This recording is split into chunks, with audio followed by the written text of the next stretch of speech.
Indian navy के सबसे बड़े बेस के पास कुछ निर्माण करेगा पाकिस्तान। भारत के प्रोजेक्ट सी बर्ड से क्यों डर गया है? तो वहीं दूसरी तरफ मालदीव में भारत ने कर दी है बहुत बड़ी उलटफेर। क्या चाइना को ये टेंशन देने वाली है? जियोपॉलिटिक्स में बहुत कुछ चल रहा है, हमेशा की तरह जानने को मिलेगा बहुत कुछ। भारत जब भारतीय नौसेना के लिए स्वेज नहर के पूरब में एक विशाल सैन्य बंदरगाह का निर्माण कर रहा है, उस वक्त पाकिस्तान की तरफ से जानकारी आ रही है कि उसने अपनी नौसेना के लिए एशिया का सबसे बड़ा फ्लीट बनाने की तैयारी शुरू कर दी है। कहा जा रहा है पाकिस्तान अपने नौसेना के लिए सबसे बड़ा फ्लीट तैयार करने की योजना बना रहा है, जिसमें 50 सरफेस युद्धपोत, 11 पनडुब्बियां शामिल होंगी। पाकिस्तानी नौसेना जिन 50 सरफेस जहाजों को ऑपरेट करना चाहती है, उनमें 20 फ्रिगेट और कॉर्वेट जैसे प्रमुख सतह जहाज होने की उम्मीद है। पाकिस्तान का विशालकाय नौसेना फ्लीट बनाने का फैसला भारतीय नौसेना से मुकाबला करना, क्योंकि इंडियन नेवी का प्रभुत्व पश्चिम में अदन की खाड़ी, पूर्व में मलक्का स्ट्रेट के बीच फैला हुआ है। हालांकि पाकिस्तानी नौसेना का ऑपरेशनल क्षेत्र उसके कट्टर प्रतिद्वंदी भारत जितना विशाल नहीं है, लेकिन ये भारतीय उपमहाद्वीप में एक महत्वपूर्ण क्षेत्रीय नौसेना है। पाकिस्तान भारत के नौसैनिक निर्माण को सीधे खतरे के रूप में देखता है, क्योंकि इससे भारत को समुद्र में महत्वपूर्ण युद्ध लड़ने की क्षमता मिलती है, जो संभावित संघर्ष के दौरान पाकिस्तान के लिए विनाशकारी साबित हो सकता है।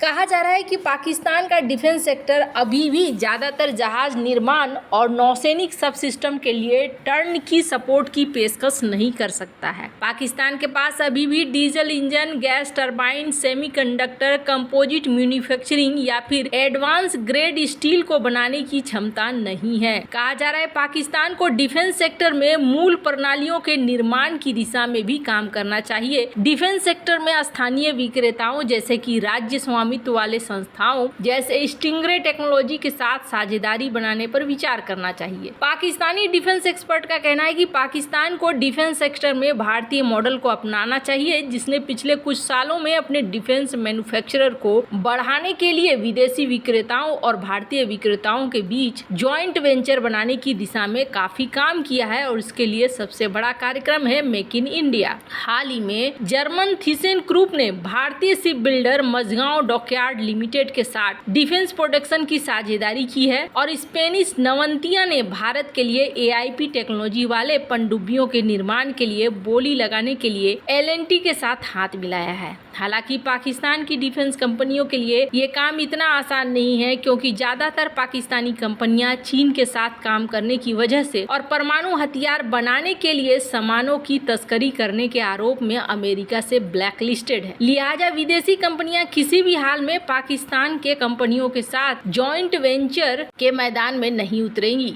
लेकिन Karachi shipyard and engineering works को लेकर पाकिस्तान का प्लान ये है कि यहाँ पर सबसे ज्यादा युद्धपोतों का निर्माण किया जाए। दिलचस्प बात यह है कि पाकिस्तान ने यह फैसला उस वक्त किया है जब कुछ दिन पहले पता चला है कि भारत अमेरिकी सेना के वर्जीनिया स्थित विशाल नॉरफॉक नौसैनिक अड्डे के समान ही अपना एक विशाल सैन्य अड्डा बना रहा है। भारत का ये पहला नौसेना को समर्पित बंदरगाह होगा जहां से सिर्फ सैन्य जहाज ही ऑपरेट करेंगे। भारत का प्रोजेक्ट सी बर्ड, जिसका नाम है INS कदम, वो नौसेना की तरफ से ऑपरेट होने वाला पहला ऑपरेशनल बेस है। ये नौसेना को व्यापारिक जहाजों की आवाजाही के चिंता किए बिना अपने बड़े ऑपरेशनल बेड़े के संचालन की अनुमति देता है। भारतीय नौसेना के अन्य 2 ऑपरेशनल बंदरगाह मुंबई और विशाखापत्तनम में हैं, लेकिन ये दोनों बंदरगाह वाणिज्यिक बंदरगाहों के भीतर स्थित है। लिहाजा युद्ध के समय इन दोनों बंदरगाहों से व्यापारिक जहाजों के बीच सैन्य जहाजों का ऑपरेशन मुश्किल हो सकता है। भारत अब हिंद महासागर में नेट सिक्योरिटी प्रोवाइडर बन चुका है। लिहाजा INS कदम भारत को दुनिया के सबसे व्यस्त समुद्री मार्गों में से एक के करीब होने का लाभ देगा, और अभी भी पाकिस्तान के लड़ाकू विमानों की स्ट्राइक रेंज से बाहर है।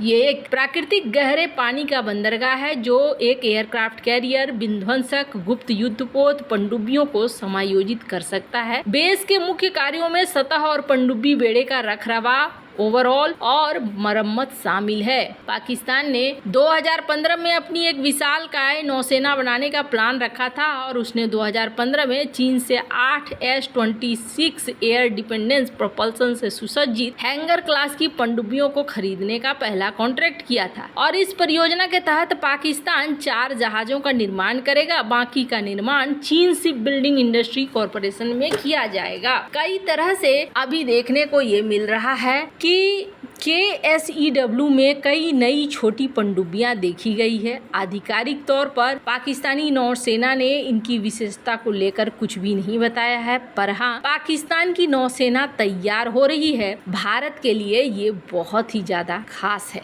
खैर, जहाँ एक तरफ ये सब कुछ हो रहा है, वहीं दूसरी तरफ मालदीव में चल क्या रहा है। स्क्रीन पे एक आर्टिकल देख रहे हैं। मालदीव को दूसरी बड़ी खेप भेजी है पानी की, 1500 टन पानी की फिर से खेप भेजी है चाइना ने। तिब्बत से ये पानी भेजा गया है और चाइना यहाँ मालदीव को हर हाल में अपने पाले में रखना चाहता है, लेकिन मालदीव के जो राष्ट्रपति हैं मुइज़ू, ये पाले में रहना नहीं चाहते हैं या फिर काउंटर करके चलना चाहते हैं। यही वजह है कि माना जा रहा है भारत के साथ रिश्तों को खराब नहीं करना चाह रहे हैं। मुइज़ू जो पहले थे उसमें काफी बदलाव देखने को मिल रहा है। हमने आपको कल ही एक खबर दी थी और कहा था कि मालदीव भारत के रुपए की एंट्री करा रहा है और सिर्फ रुपए की एंट्री ही नहीं करा रहा है, अब तो जाकर ये कहा जा रहा है कि भारत और मालदीव में इस वक्त FTA की बातचीत हो रही है, यानी कि फ्री ट्रेड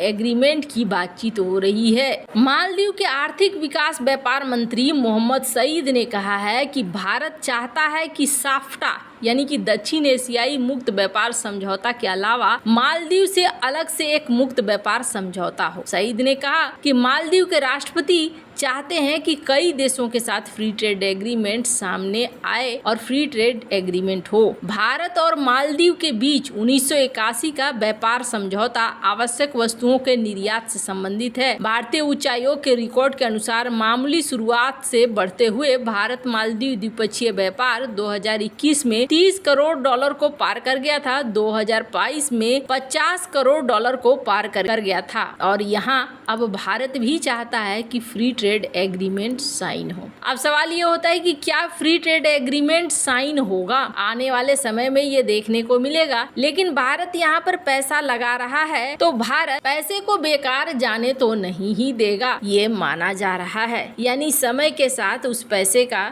इस्तेमाल भी भारत करेगा। अब देखने वाली बात होगी कि आने वाले समय में मुइज़ू क्या करते हैं, क्या ये पैसा समेट कर बैठ जाते हैं या फिर Bharat free trade agreement sign कर पाता है। दोनों ही चीजें भारत के लिए बहुत ज्यादा महत्वपूर्ण है। रणनीतिक तौर पर मालदीव के साथ संबंध बनाए रखना, और भारत अगर मालदीव के पीछे इतना खर्च कर रहा है तो भारत को भी फायदा होना चाहिए। वैसे आपको क्या लगता है इन सब मामले में? आपकी क्या राय है? कमेंट कर जरूर बताएं। जल्द मिलते हैं अगले वीडियो में नई खबर के साथ।